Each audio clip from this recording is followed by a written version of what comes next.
ለዘማሪ ገብረ ዮሐንስ መኪና እንዲሸለም ያነሳሳ ነገር ምንድነው? እንግዲህ ቪዲዮ ይቀርጻል። ያው አንዲት ቪዲዮ ነው ያየሁት። እቺ ቪዲዮ በጣም ያው ብዙዎቻችሁ አይታችኋል ብዬ አስባለሁ። ቻሌንጁ ያስጀመረችው ቪዲዮ እቺ ቪዲዮ ነች።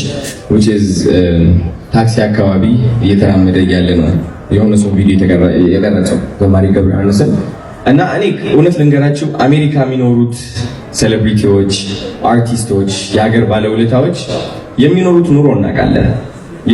ኑሮ እናውቃለን እና እኛ እንደ አንድ ኢትዮጵያ ለዚች ሀገር ኢንተርቴይንመንት ለዚች ሀገር የሰው ልብ መታከም ከሃይማኖታችን ጋር እንድንቀርብ የሚያደርጉን ታላላቅ አንጋፋ ሰዎች አሉ።